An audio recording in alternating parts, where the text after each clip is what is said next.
കർത്താവിൻ്റെ നിയമം. 19-ാം സങ്കീർത്തനം.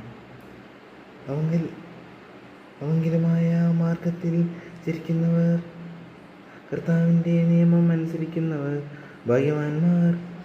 അവിടുത്തെ കൽപ്പനകൾ പാലിക്കുന്നവർ, പൂർണ്ണഹൃദയത്തോടെ അവിടുത്തെ തേടുന്നവർ ഭാഗ്യവാന്മാർ. അവർ തെറ്റ് ചെയ്യുന്നില്ല, അവർ അവിടുത്തെ മാർഗത്തിൽ ചരിക്കുന്നു.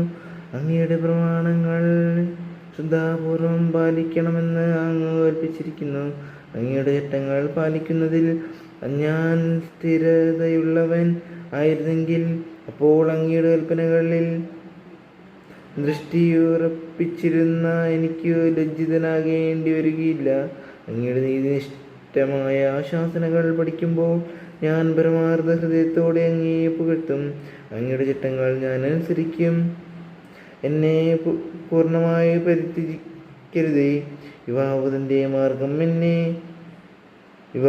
മാർഗം എങ്ങനെ നിർമ്മലമായി സൂക്ഷിക്കും?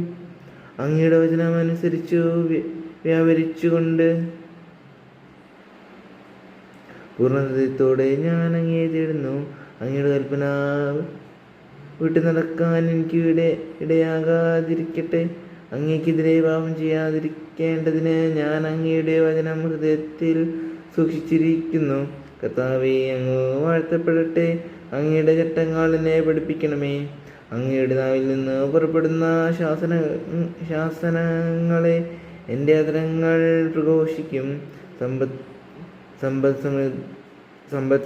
സമ്പദ് സമൃദ്ധിയിലെന്ന പോലെ അങ്ങയുടെ കൽപ്പനകൾ പിന്തുടരുന്നതിൽ ഞാൻ ആനന്ദിക്കും. ഞാൻ അങ്ങയുടെ പ്രമാണങ്ങളെ പറ്റി ധ്യാനിക്കുകയും അങ്ങയുടെ മാർഗത്തിൽ ദൃഷ്ടിയുറപ്പിക്കുകയും ചെയ്യും. അങ്ങയുടെ ചട്ടങ്ങളിൽ ഞാൻ സന്തോഷിക്കും. അങ്ങയുടെ വചനം വിസ്മരിക്കുകയില്ല. ഞാൻ ജീവിച്ചിരിക്കാനും അങ്ങയുടെ വചനമനുസരിക്കാനും ഈ ദാസന്റെ മേൽ കൃപ ചൊരിയണമേ. അങ്ങയുടെ പ്രമാണങ്ങളുടെ വൈശിഷ്ട്യം ദർശിക്കാൻ എൻ്റെ കണ്ണുകൾ തുറക്കണമേ. ഭൂമിയിൽ ഞാനൊരു പരദേശിയാണ്. അങ്ങയുടെ കൽപ്പനകളെ എന്നിൽ നിന്ന് മറച്ചു വയ്ക്കരുത്.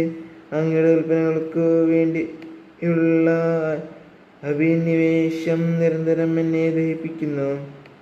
അങ്ങയുടെ പ്രമാണങ്ങൾ വിട്ടു നടക്കുന്ന ശപിക്കപ്പെട്ട ധിക്കാരികളെ അവിടുന്ന് ശാസിക്കുന്നു. അവരുടെ നിന്ദനവും പരിഹാസവും എന്നിൽ നിന്ന് അകറ്റണമേ. ഞാൻ അങ്ങയുടെ കൽപ്പനകൾ പാലിച്ചുവല്ലോ. രാജാക്കന്മാർ ഒത്തുചേർന്ന് എനിക്കെതിരെ ഗൂഢാലോചന നടത്തുന്നു. എന്നാൽ ഈ ദാസൻ അങ്ങയുടെ ചട്ടങ്ങളെ ധ്യാനിക്കും. അവിടുത്തെ കൽപ്പനകളാണ് എൻ്റെ